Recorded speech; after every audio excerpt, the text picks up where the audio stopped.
Good morning, ladies and gentlemen. Welcome back. So, we actually slept. No, we slept like 20 minutes earlier, but it really doesn't help. No, it doesn't help at all. Yep, that's why we are back in the shoot mill walking like grandma. Because that extra 20 levels, no, I mean that extra 20 minutes before sleep didn't help at all. Just checking if the camera's still alive. But anyways, the base is dead. But, well, no, not the base, the trap's dead. We could have rebuilding it on. Alright, good morning. Wait, no, I already said good morning. Oh my god. Alright, so good morning, ladies and gentlemen. What's going on? What's on the high holiday and other something? Okay, first 9 minutes have been knocked out. I have no idea what happened. Alright, what is done?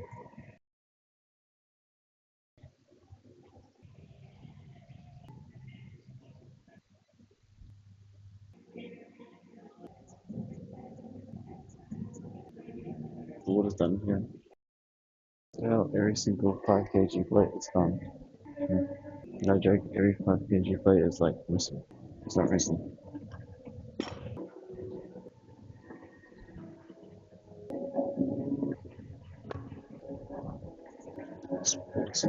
It looks like everyone's got sound barriers.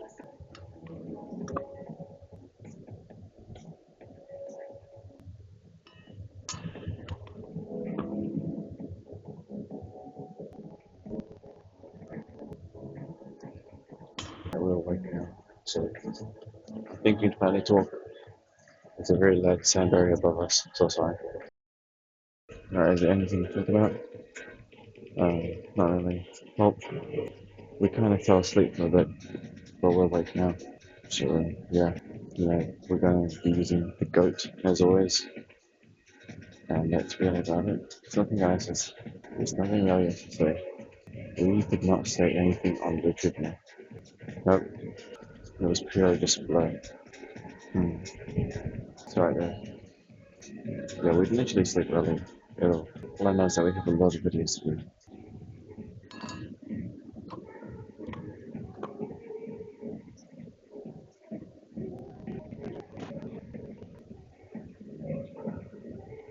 Surprisingly, we actually have to lower the weight here because it's kind of getting our back.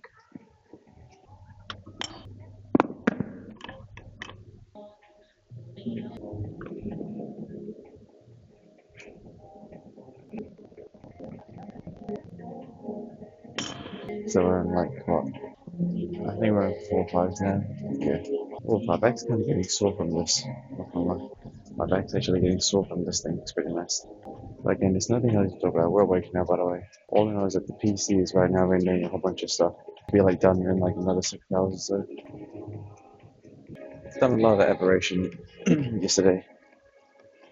Today's probably going to be. What is today going to be? I don't know. We've got a lot of episodes scheduled. But not gonna lie, I feel like we've nearly completed aberration league. Well, no, not really. But probably need cryopods. In aberration, we have to do a lot of work. That's okay. Technically, for the Megalosauruses, all we need is just to get to high levels and just breed them.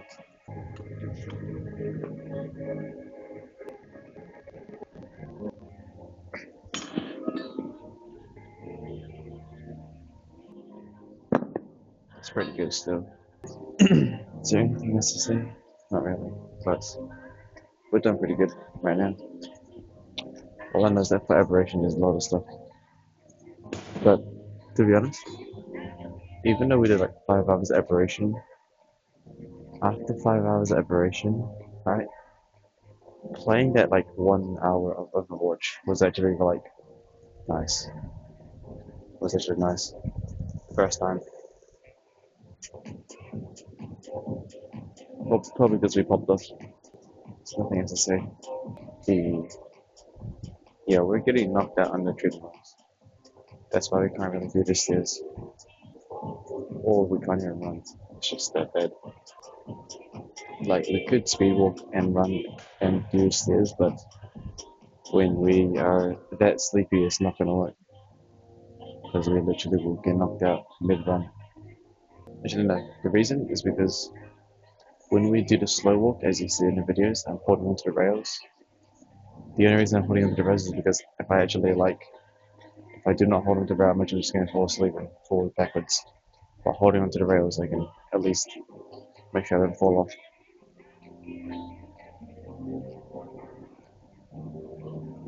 Yeah, there's nothing else to really say there. Golden Hour is actually it's only just me and this one other person here, but they have headphones on, so sound barrier, so it's all good. So there's nothing really to. I wonder why back looks like right now.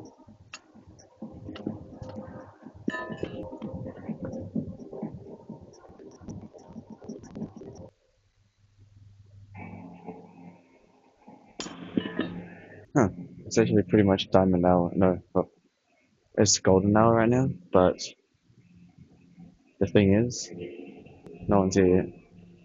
It's only just me and this one person here, but again, headphones, you know. So headphones create a sound barrier, and yeah, headphones create a sound barrier. Not, no, like even without music, a headphone creates sound barrier. But when you listen to music as well, most of the time when people listen to music in the gym, they're trying to block out the gym music. So if they're trying to block out the gym music, and I talk quieter than the gym music, then I'm all good.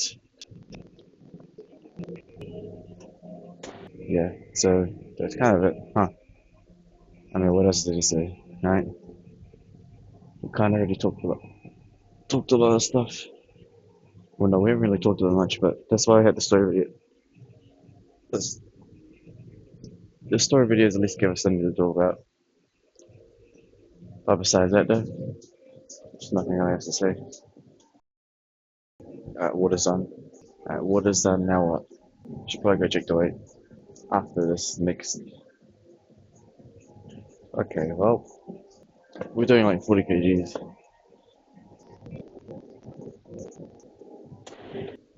It looks like it's diamond hour now. What's the special occasion? Beats me. I feel like it was. I feel like it was like Diamond hour last week as well, on a Friday. Okay, well today's stream's gonna be quite small. Honestly, I'm thinking I just might be doing Overwatch. Now, Overwatch doesn't really have much of lore. There's not really much progress, but it's decent, I think. But I'll be honest, Aberration's got a lot of grinding to do. But we're already past like we're already kind of past that kind of phase of like exploration nearly. We need to hit the phase of just making a big army. Then with the big army, no, after the big army, then yeah, everything's smooth sailing. Kind of. I mean, not really. There's a lot of things to do in Aberration, but I feel like taking probably not play Aberration tomorrow because not today because we did do like 5 consecutive hours yesterday.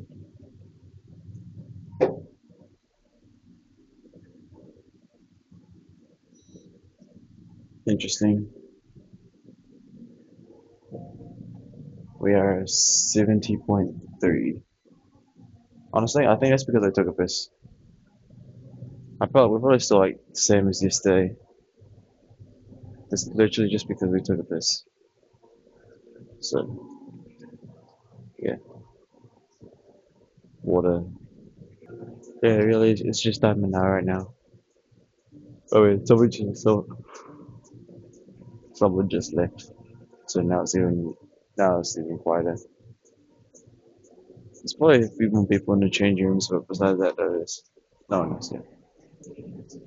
No one else is here. And we're on like 4 5s. There's nothing else to talk about. There's nothing else to talk about.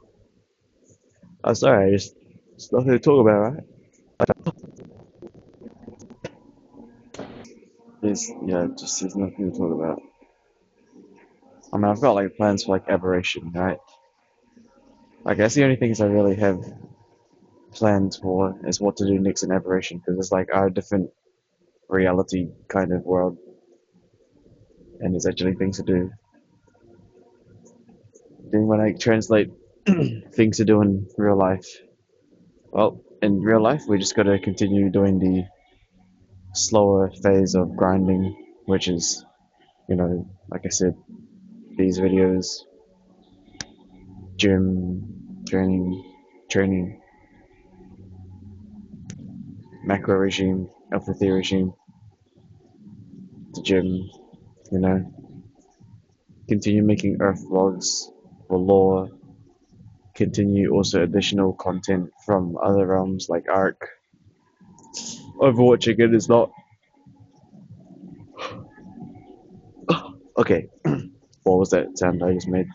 No, Overwatch is like not really a much of a progress thing. It's more just to show that I can still get, I don't know, something. What else is there? Fishing and hunting videos. So I mean, yeah, right. It's kind of simple like that. We can't really do like business stuff, right? Because business requires hiring employees and stuff like that. It's not hard though, but I'm gonna have to like do some kind of karmic retribution thing with employees and be like, you are working for money. You understand that, right? Yeah, okay, good.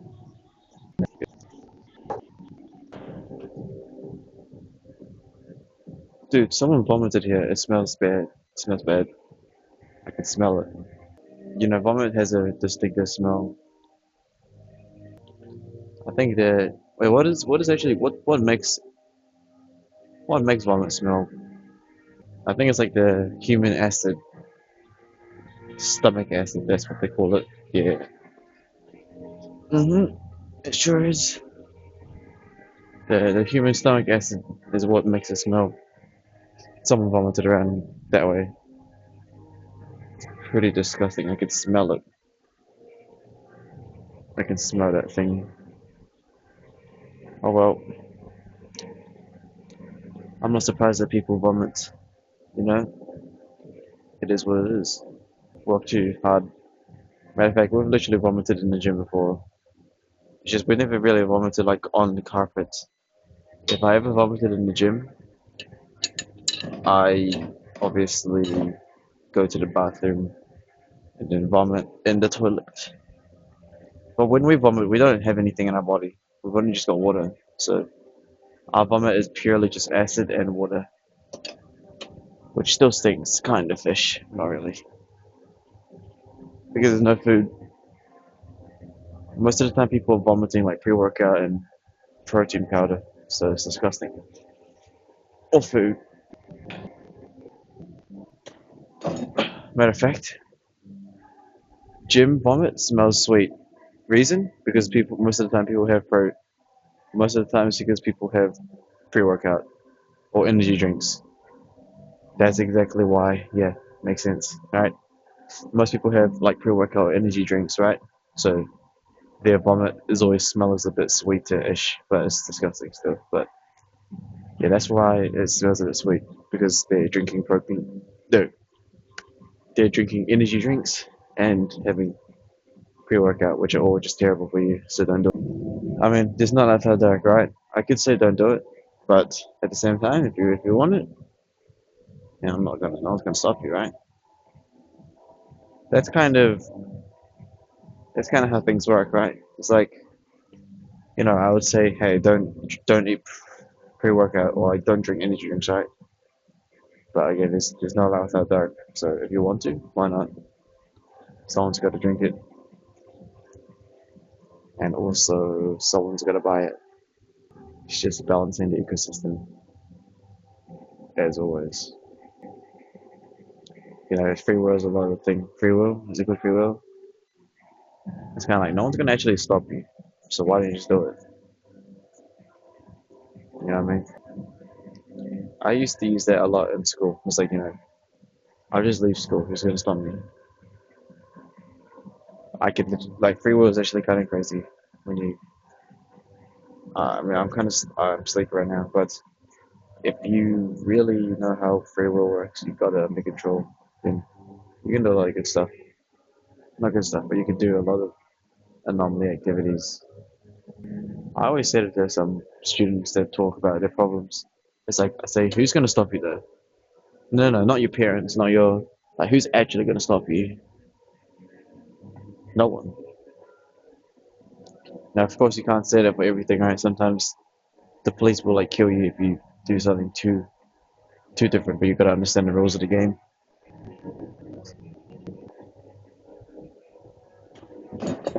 All right, 4 5s, and then we're pretty much done. I'll try to sleep early tonight. And we can actually go back on the stairs tomorrow, and then after that we can actually. Oh, there's a lot of things. I mean, yeah. For us right now, we're busy with the arc series, right? Aberration, Aquatica. We can also do a lot of other series too. Mini horror games. Only problem with mini horror games is that they only last like an hour or two and they're done. Right.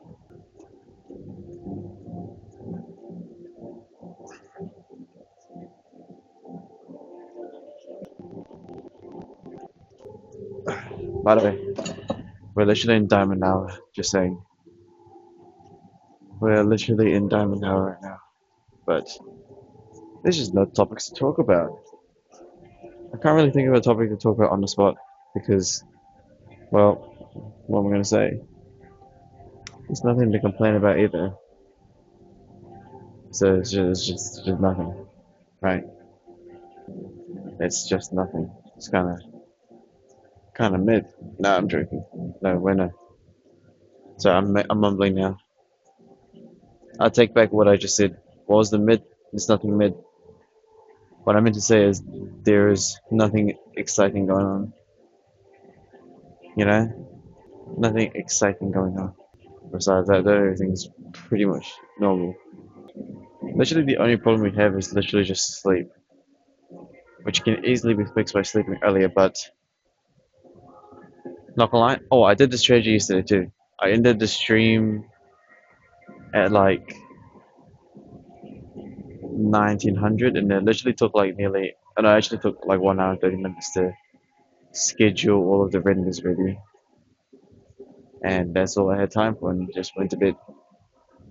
Still got like 2 Overwatch videos to extract, but the PC is just so busy recently that we really can't export the Overwatch videos properly. So I'm just gonna have to export them the raw way because the PC is struggling to catch up with all these renders.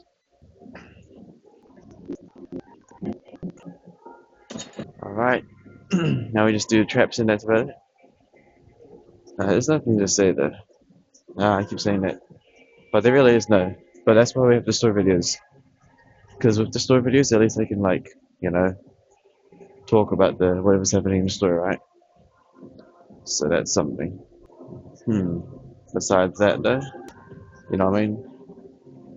Besides that, though, yeah, everything kind of just working out. I can already describe our situation, right? I've already described our situation, and it stands same. We're basically like Earth, waiting for the next thing, right? But while we wait for the next thing to happen, we will simply just continue compounding. Yep,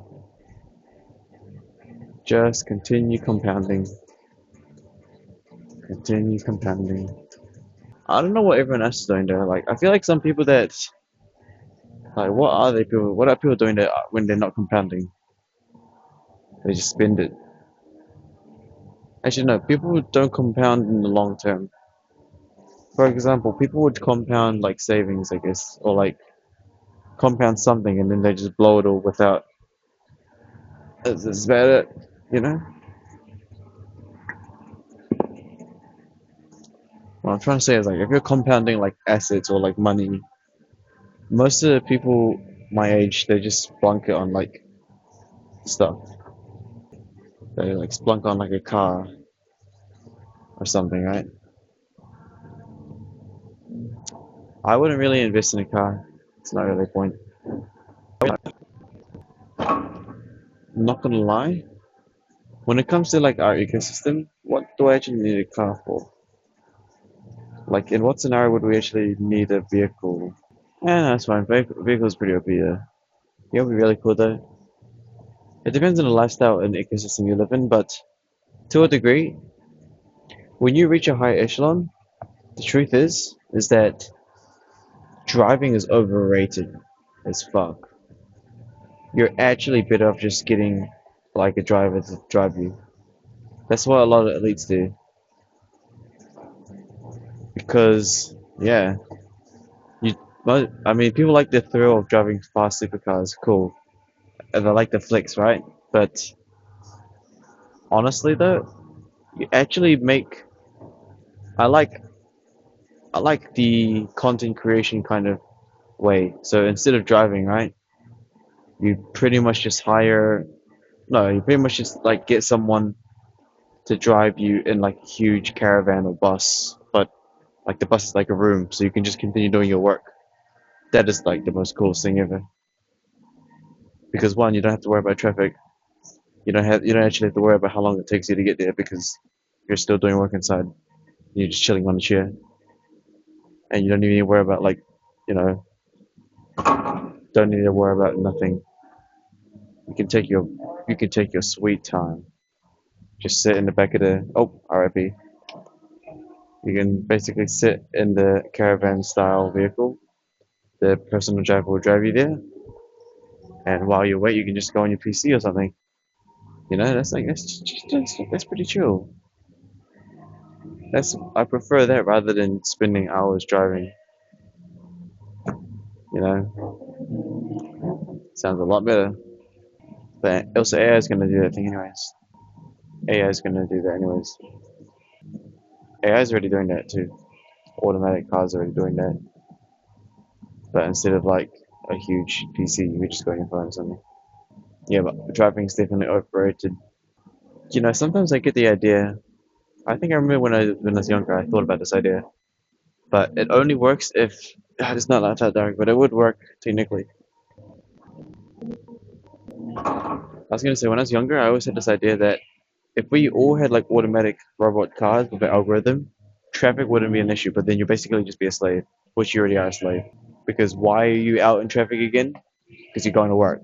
So if we removed all human drivers and just replaced with AI cars, you're literally just a slave going to work. But at least the traffic would be pretty fast. Traffic would be super fast because every car has its own route, and they could all calculate the fastest speed, right? You know, but it requires not a single human driver on the road, and you're basically just a slave at that point. But it would work pretty well. But then, of course, you'll lose the freedom of driving around. But it would solve a lot of problems. But then I think that would also turn off a lot of people and think they're just into slaves. Well, you're already a slave, right? You're working for money. Slave. Mm-hmm. Wagey, brokey, slave. Yep. But I get it. You need money to raise your family or something, right? Because the system needs more kids. There's no right and wrong, by the way. You just, it's just no, there's nothing wrong with it. That's the life you choose. That's what you choose. Honestly, if I were to restart, the best thing I would do to restart is probably you would just have to go into an arc. You're just gonna have to bite your tongue and go into an arc if you ever like start from the beginning again, right? If you ever start from the beginning again, you're really just gonna have to bite your tongue and just begin a an arc, which means you're just gonna have to actually work a 9 to 5 and just grind. But what's most important is if you start again, you have to compound those savings. You're just gonna have to eat really poor. You're just gonna have to live really poor. You know, you're not gonna have much luxuries, but you're gonna be working hard. You're gonna have to just go through it. Okay, just spend that amount of months on yourself.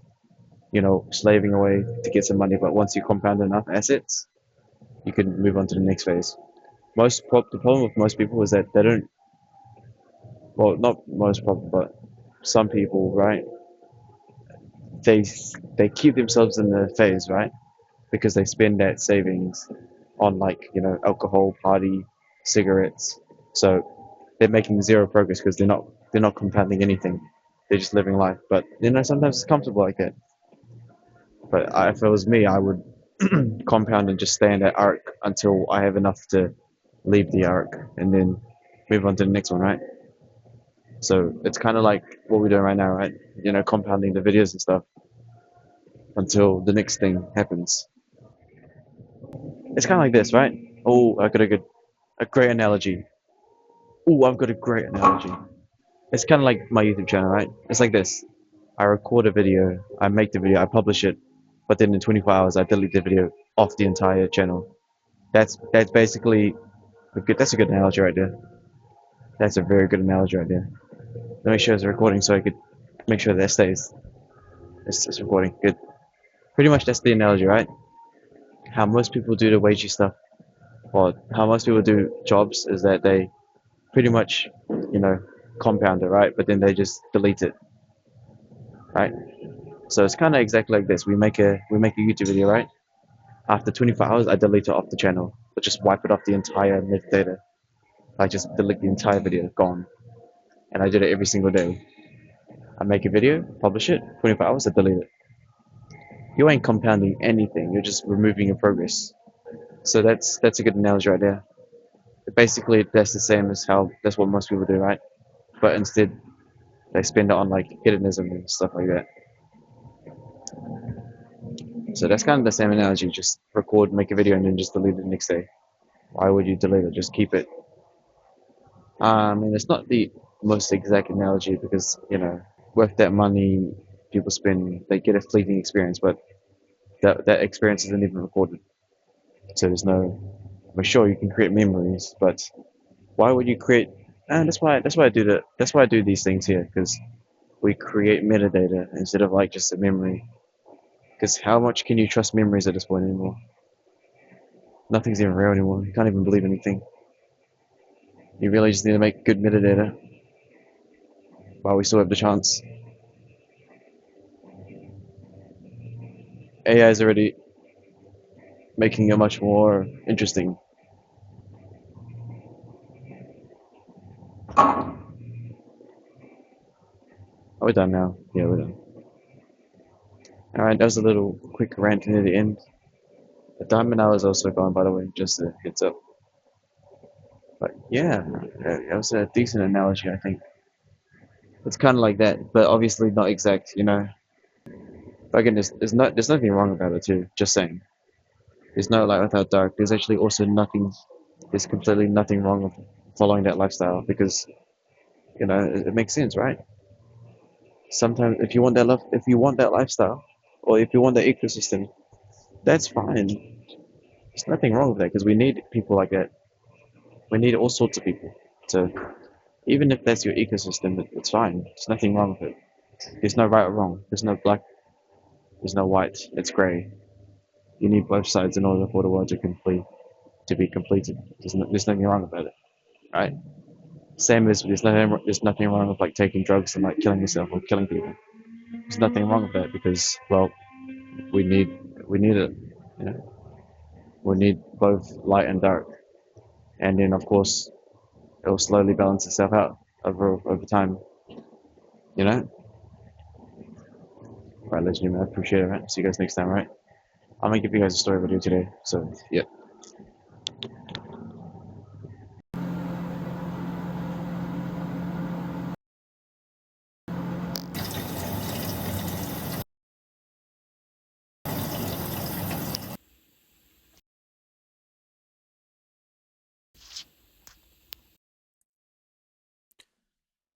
Hello, ladies and gentlemen, welcome back. Right, story time, right?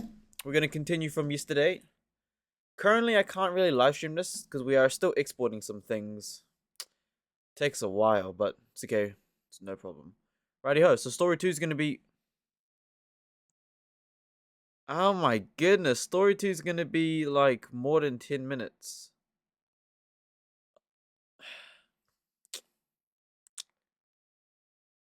Alright, well, let's go for it then, I guess.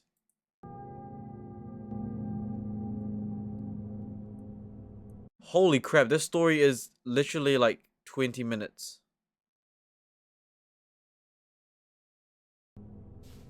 Growing up, my brother Nate was my hero. With him, I felt like I could do anything because he'd say stuff like, "If we can send a rocket to the moon, you can learn to ride a bike, Sammy." And that's what Nate wanted to do, go to the moon in a rocket ship, so his big dream was to join the Air Force. Now, I can already hear a bunch of nerds yelling, "NASA doesn't recruit pilots to be astronauts, they're civilian scientists and engineers, blah blah blah." Well, true. But don't go breaking your arm jerking yourself off there, Mr. Know-It-All, because finding that out didn't deter Nate one bit. Who are you talking to? Hold on.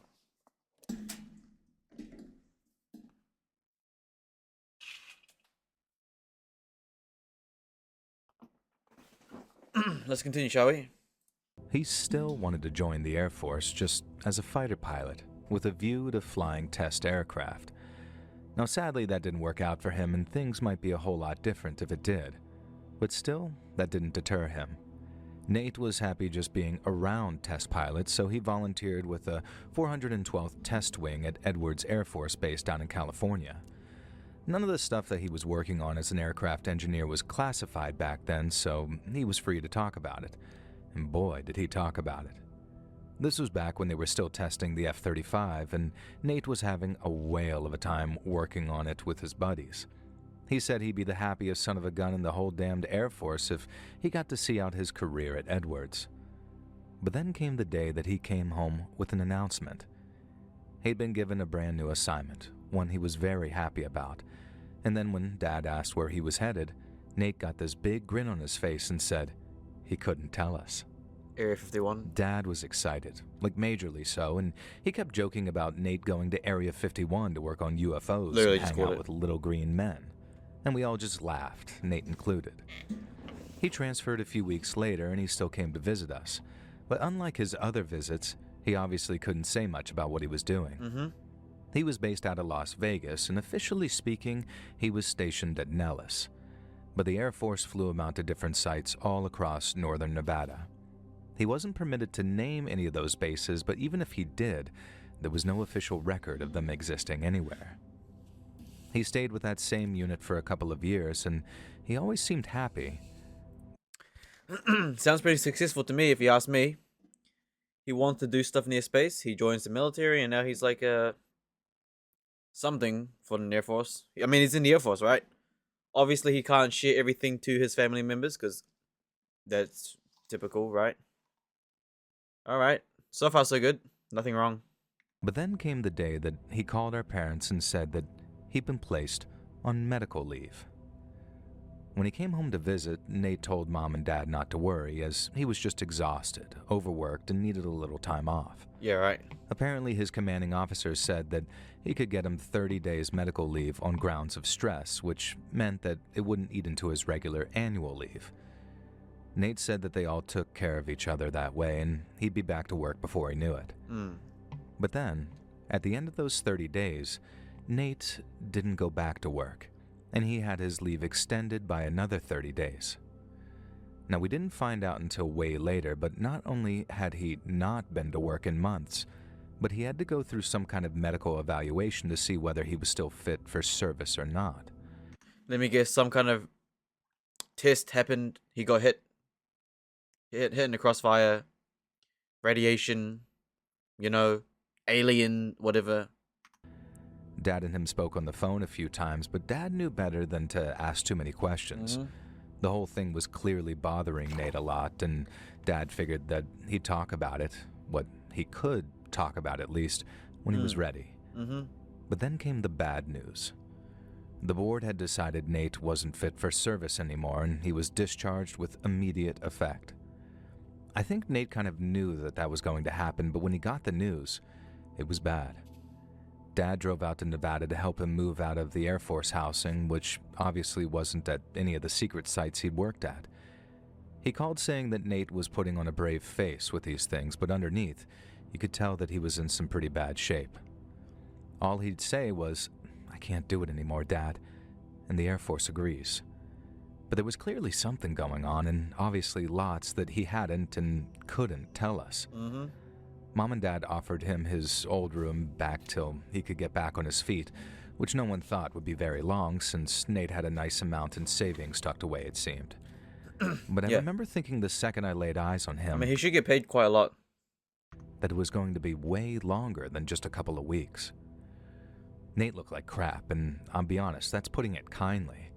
He'd lost a ton of weight since we last saw him. He looked like Billy Bob Thornton, and he Who does that? obviously wasn't sleeping great, and was honestly feeling like he'd had some kind of personality transplant. It had been at least 9 months since we last saw him, and What? instead of this confident, outgoing guy showing up on our doorstep, this twitchy, nervous-looking shell did instead. He was still Nate. We still talked football and laughed about old times, but when there'd be lapses in conversation or you'd catch him on his own someplace, there'd be this look on his face like he had the weight of the world bearing down on him. He kept saying how he wouldn't be there long, that he already had an apartment in Eugene lined up, but when weeks turned into almost 2 months of him rotting in his old bedroom, he and our parents started to clash. Dad kept saying how he needed to get help, like from a therapist or psychologist or something, because he was clearly dealing with some kind of mental issue. But Nate said he didn't need to, that he'd talked to enough shrinks and doctors over the past year or so to last an entire lifetime. Dad would ask him over and over to just talk to him, at least about the stuff that he was permitted to, but Nate would just yell back, "I can't.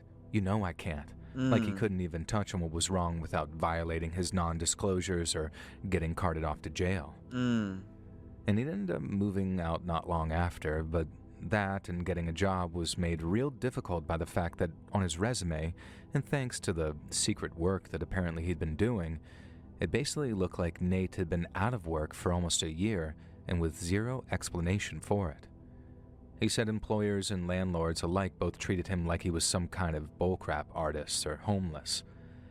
They took one look at this skinny, unshaven dude with longish hair who claimed to have worked on classified projects for the Air Force and thought, no dice. He still managed to find a place and a job, I guess after the Air Force sent him a letter of This story sounds like just kind of, kind of is what it is, right? Sounds like he did some kind of experiment, something in the Air Force, okay? An accident or something happened, and obviously they're not going to take him back. And if he spreads the word, they're going to kill him. You know? Definitely something like that. So he can't even tell his own family members, because if that information leaks out or a rumor happens, they're just going to execute him. Be like, oh, he spoke, kill him.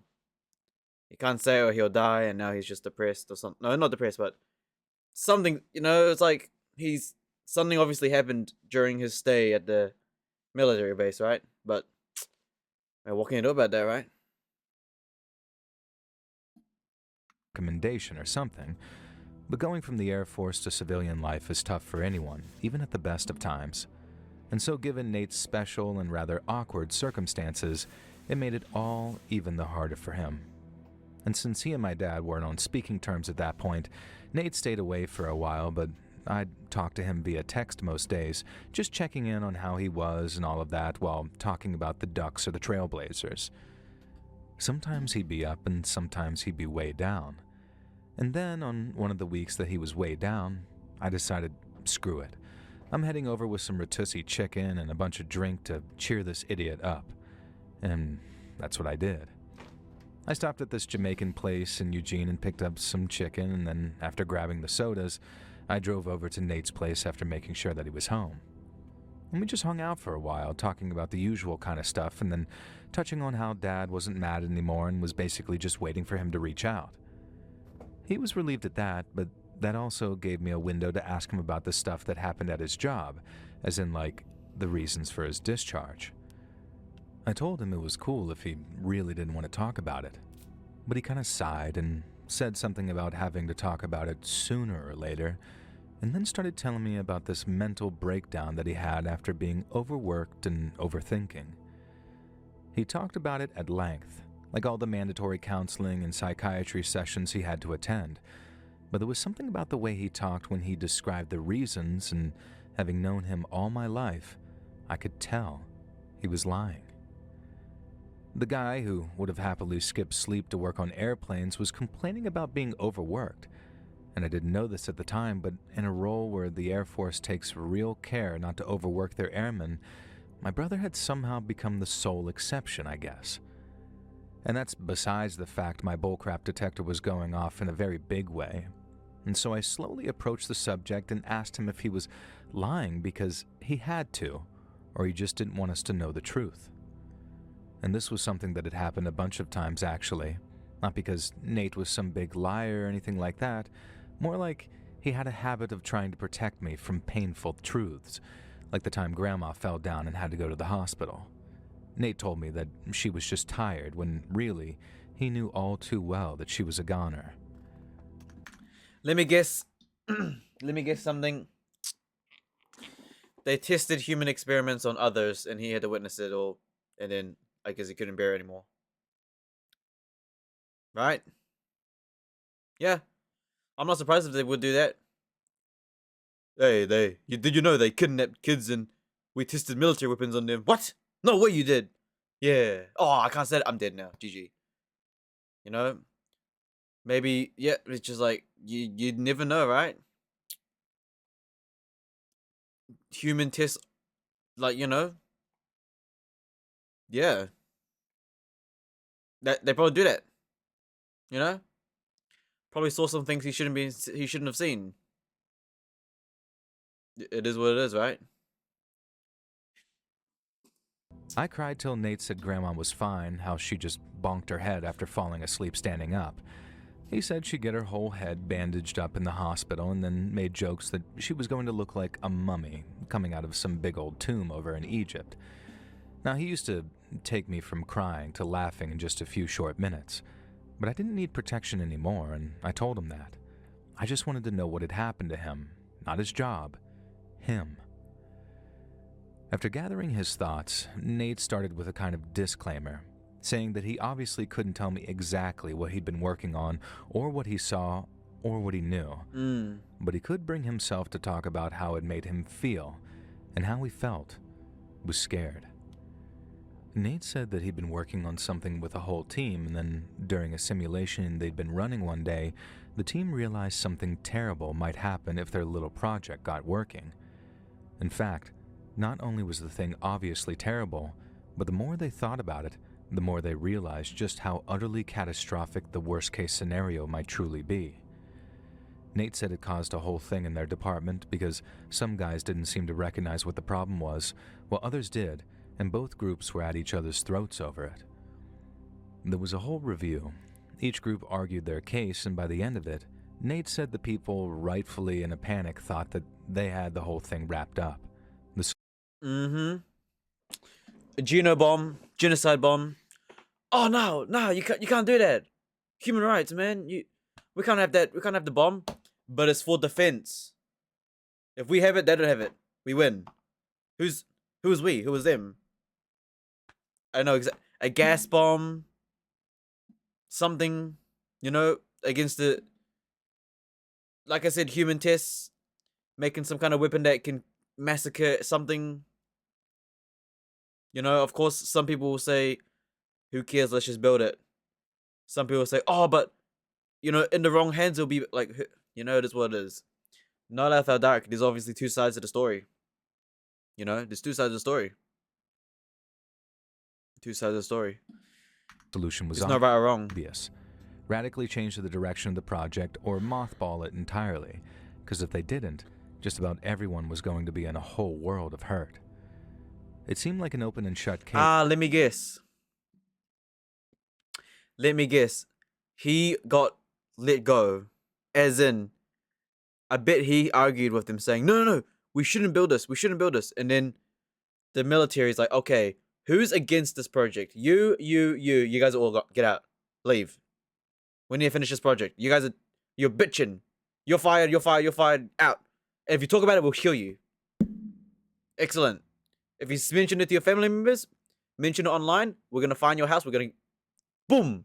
Dead. So keep your mouth shut. You're fired. Get out. You guys keep working on that genobomb. Yes, sir. and even some of the more chilled out members of the team changed their minds and decided the risks were worth it. And also, hey, you're influencing the other employees. No, get out of here. I need people to work on this bomb. You're like fired. You're influencing others to like you're fired. Get everyone out. Get out. We need to build this bomb now. Paying attention And if you talk about it, we'll kill you. to. But then the review board made their announcement.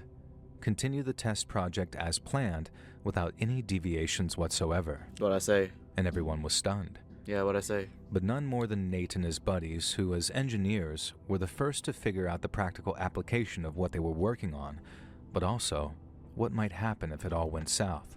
Yep. They pretty much led the protests against the review board and commanding officers, and as you can probably guess, Fired. the higher-ups didn't like that one Yeah, bit. I literally just said that. There were accusations of insubordination and threats of jail time, as the Air Force threatened to throw the book at the whole test team if they didn't toe the line. They weren't happy about it, but they did as they were told for the sake of their jobs and freedom. But over time, it wore them all the way down to the bone. Nate couldn't tell me the names of the dudes he worked with, but he could tell me roughly what happened to them. They disappeared. He wasn't the first to be put on extended medical leave. It happened to a couple of the... Let me guess. The ones without family members, they disappeared. But the reason Nate survived is because Nate's got family members. 100%. 100%. The ones without a family member, they just disappeared. Never seen again. Gone. There's no such thing as freedom. No such thing. It's unfortunate, but... yeah. Yeah, I knew that was gonna happen. It sounds like that kind of scenario. Other engineers and scientists who'd protested too. The Air Force strung him along for a while, telling him that he'd be back to work in no time after nothing but a cool-off period. But finally, his turn came too, and there wasn't a thing that he could do about it. Yep. Nate said that he was still a true believer for a time, and although he'd been kicked out, he got a big payout. And that must have really sweetened the pot, I guess, getting a golden goodbye like that, but Nate still firmly believed that his old COs would see sense and make the right decision.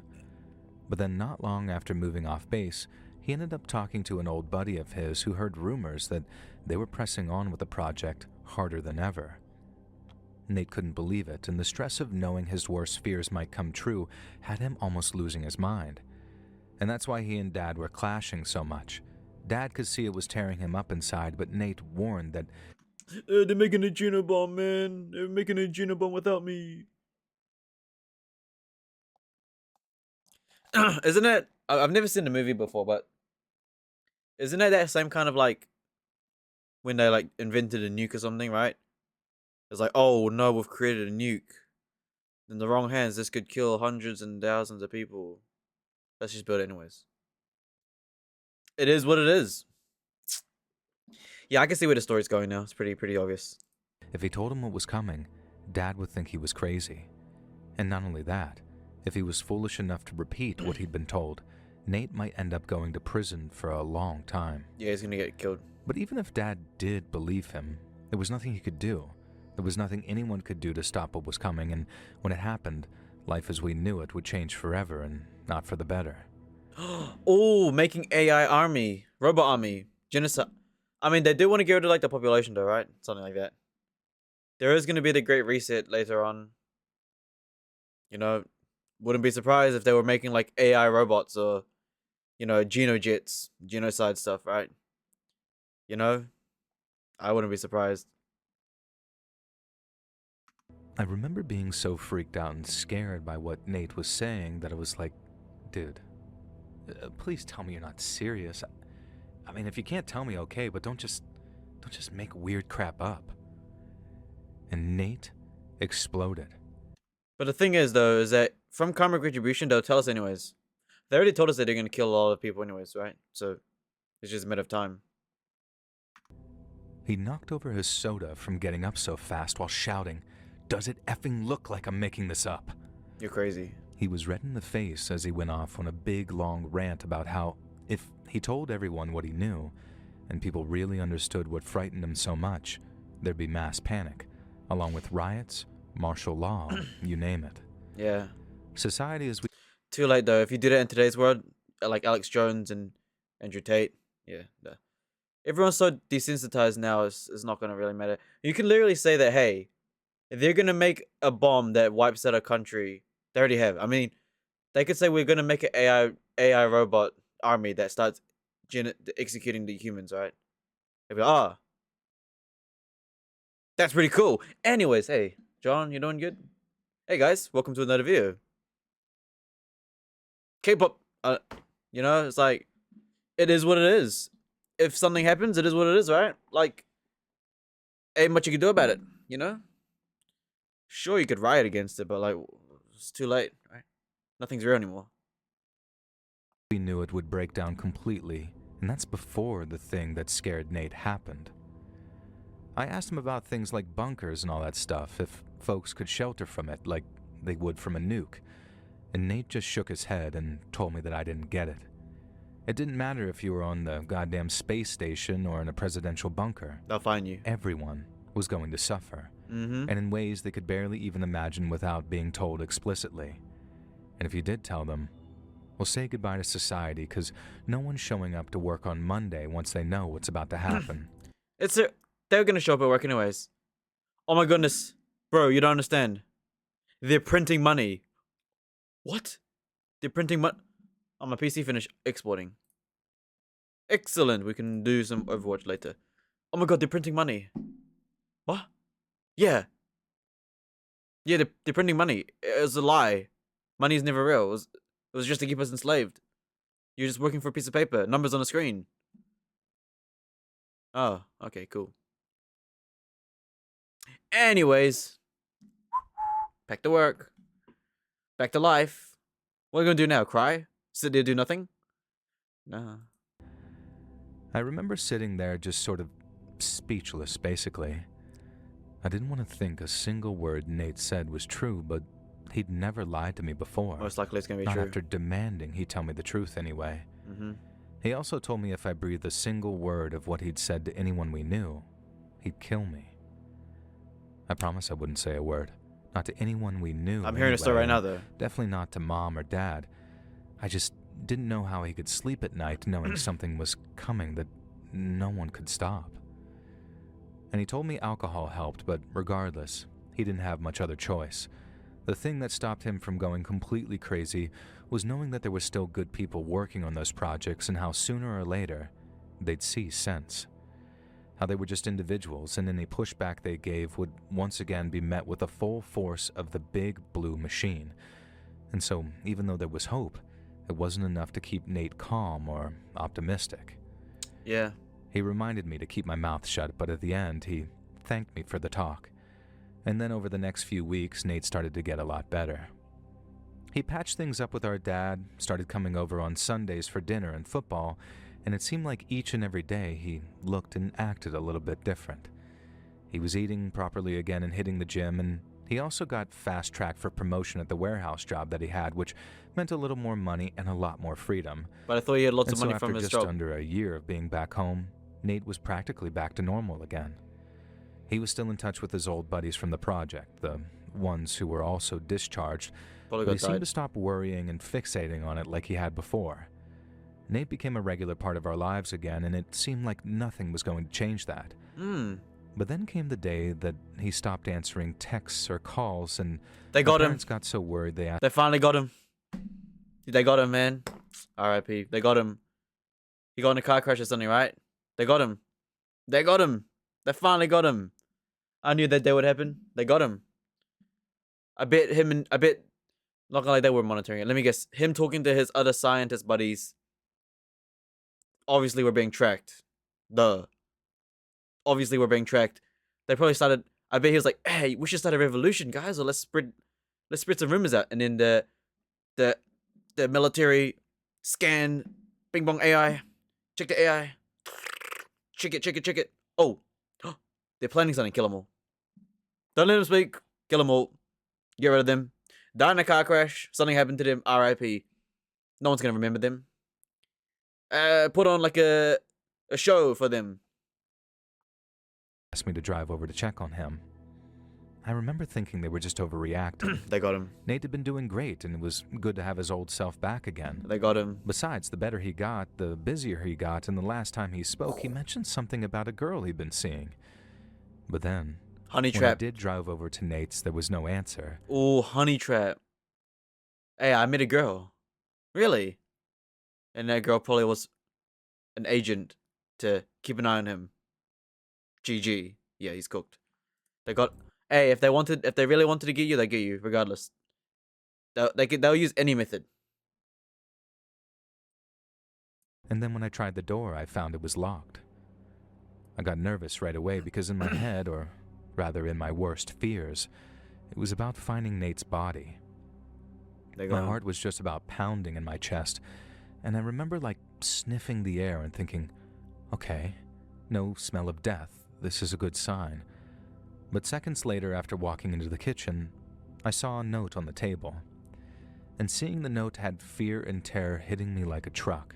They got me. I could barely bring myself to read it, but when I did, I was so relieved that I felt a lump in my throat. The first line said something like, "Whoever finds this, rest assured, I didn't do that.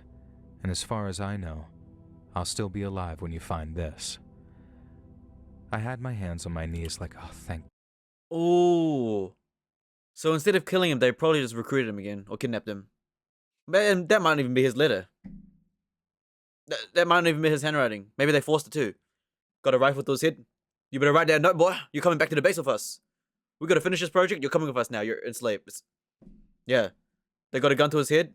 Write that note down. You're coming back to base, son. You're coming back to base. We need your help. Well, or we'll kill you. Either come back and work with us and shut up, or you're dead. And obviously he was like, yeah. So instead of killing him, they probably just kidnapped him and took him back to base to work on the project. Finish it up, right? Or maybe just end him for good. Probably. Matter of fact, they probably just killed him anyways. God. And that's about as far as the relief went, though. They got him. In the note, Nate explained that he hadn't been doing any better. He just found a way of coping. And it was by finding a way of stopping what he'd previously been working on and with the help of his old friends. They got all of them. Obviously, he didn't leave any real details, just that he was driving up to Washington to meet with an old friend, and he had to leave in the middle of the night in a rental car so the Air Force couldn't tail him. That was the first I'd heard of anyone following or tailing him. I hadn't seen anyone around our parents' place when he was staying there, it's like a fake note. any creepy-looking unmarked cars parked at the end of the driveway, and I hadn't seen any at his place in Eugene either. And so, was Nate for real? Or was he just going insane? His note didn't seem crazy, not at all. He said that he wouldn't be home for a while, but when he returned, we'd be the first people that he checked in with. And he also couldn't take his phone with him for tracking reasons, so he apologized for worrying us. And He's not getting chased. He's already been caught. He's already been caught. He's just making the story up. He's already been caught. making it so we couldn't reach him. There were, like, extra notes at the bottom explaining what to do if a friend found it or if me or my dad found it. We weren't to tell anyone what he was planning, and we were to go on acting like normal. But he did want Mom and Dad to know that he hadn't just run off and he was going to come back. Yeah, right. I was kind of relieved at the news that he'd be back, and I was still worried about him, and I wondered where he was going. Everyone's gonna forget about him. I didn't panic. Didn't you guys like abandon him like when he first came back? Anyways, like no one talked to him for like 9 months or something, right? So you guys clearly don't actually care about him. Yeah. Matter of fact, if we recall back in the story, which I'm not gonna do, if we recall back in the story, we literally know that his family did not give a shit about him, only for that one moment of talk. So you're saying the moment he came back, nobody cared about him weeks, for months, for days, until like one breaking moment, right? So clearly you guys don't actually care about him. Because if you actually cared about him, you would have talked with him every single day. But obviously you didn't actually care. So after reading this note, they're probably not going to give a shit. Be, oh, he's gone. Whatever. I told Mom and Dad a version of the truth and, like, very casually told them that Nate was on a sort of adventure vacation out in the wilds and had turned his phone off for no distractions. He's gone. And they were so used to him being his old self, the news of a phoneless vacation didn't worry them at all. See? They don't care about him. They don't care. No one cares. Nobody care about him. Nobody care about him, bro. He gone. No one care. I told you they don't care. Because like I said, if we recall back in the story, they left him alone for so many times when he was already back. And like let him neglect himself. So obviously they didn't actually care to begin with. So yeah. And also this note about the adventure, it's probably fake. They probably got him they probably got him and then made him make everyone else think he went by himself or something. But they got him. And it was only when the Oregon State Police knocked on our door and told them that they had some very bad news for us that they really started to worry. And they were right to worry too, because the news that the state trooper had for us was absolutely devastating. Tragically, Nate had been involved in a car accident while driving up to Washington. They got him. They actually got him. Oh, they got him. They got him. I knew it. Car accident. Didn't I just say it like a couple minutes ago? They got him. If they want to get you, they get car accident. So he either got killed or he's either forced to work with the base forever until he's dead. That's the two options. They either got him, boom, dead, or they kidnapped him and forced him back on the base forever. So now he's just going to work for the base, enslaved. You know what they probably do? They probably do something like this. They probably weren't going to kill him because they wouldn't necessarily kill talent, I suppose. They wouldn't necessarily kill... I think that they won't actually kill you. They'll probably just enslave you and be like, hey, Nate, I know you have a brother. I know you got two parents, alright? You work for us now. You work on this military project. We don't care about your opinions and stuff, but you gotta work, okay? Your personality, your Nate, okay, your government name, Nate, dead. Okay, your personality, dead. But you are now Soldier X190, working on Project Genobomb. Okay, that's your job now. And that's your new existence, okay? This Nate, he gone, okay? We're gonna remove your history. We're gonna say you died in a car crash, okay? No one's gonna know. Everyone's gonna think you're dead. Everyone you love, everyone you know, they're gonna think you're dead. But now you work for us. Gotta finish that Genobomb, alright? It's done. And if you resist, we'll kill you or we'll kill your family. At this point, yeah, it's over. They got him. They got him. In the middle of the night. And although the firefighters and paramedics had done everything they could, they figured Nate was dead before they even got there. Yeah, they got him. We were told a drunk driver had smashed into the front of him after crossing over the grass divide, and he was going so fast that Nate was probably killed on impact. And that was a small mercy, I guess, knowing he hadn't suffered too much before he passed. And we heard the other driver had been killed too, only his car... Oh, what a surprise! The other driver died as well, so we don't even know what happened. There's a car accident. He dead. Suspect's dead. Sounds like a typical story. Had exploded into a fireball and he got burned up in the wreck. Like I said, it made what happened to Nate seem like a mercy in a way, and then came the funeral, and that was rough. Mom took it especially hard. She thought she finally had her son back, only to have him die in some car crash in the middle of the night without ever getting a chance to say goodbye. It is what it is, right? I told you that. She stayed grieving for a long time too, and I'm probably gonna get executed for making this video. I'm probably gonna get executed for making this video myself. Out of bed once for almost 3 days straight, but the way Dad dealt with it was different. He wanted answers, so while Mom cried and ate food that the neighbors brought over, Dad was on the phone with the Air Force trying to get as much information as he could about Nate's final days there.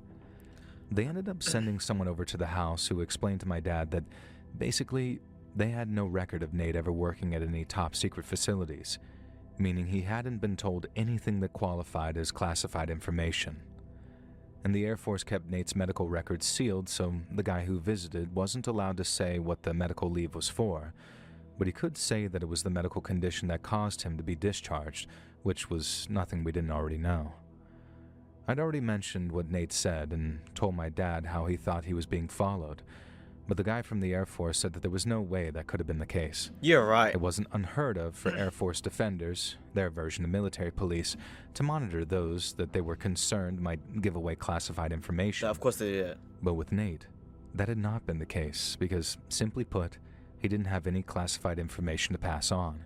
You're right. And after that, Dad didn't know what to think anymore. Thinking Nate had lied to us for all those years almost broke him, and then it was Mom's turn to take care of him when all he wanted to do was obviously the drink military and that's go trying to hide walking it. in the woods with his gun. I went to go have a talk with him, not telling him all of what Nate said to me, but making it clear that I didn't hear my bullcrap detector going off when he was talking about it. I knew my brother. and I All knew right, yeah. I mean, who do you believe, right? Do you believe Nate? Do you believe the military? Like, who do you believe, right? when he was You never lying, know. and unless he really was insane, crazy enough to believe his own imagination or whatever, then he must have been telling the truth about what he saw and They what got he him. knew. They got him. But my dad was just like Nate in a way, with his sort of innate trust of authority. And so while he chose to believe his son had been honorable, hadn't lied, and had done the right things, what the Air Force guy said weighed very heavy on him. Myself, I believe every word Nate had told me. I believe something scared him so bad that it cost him his career and almost drove him crazy. Because I believe the military would mess with very powerful stuff that they don't fully understand. They understand. I mean, look at that Oppenheimer movie. yeah, The scientists figured that there was a chance that they may blow yeah. up the entire world by testing their device, but they did it anyway.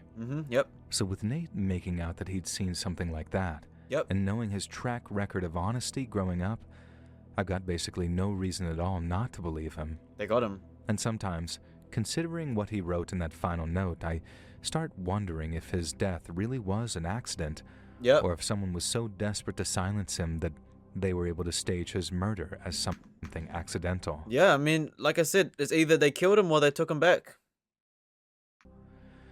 And I don't try to think about that much.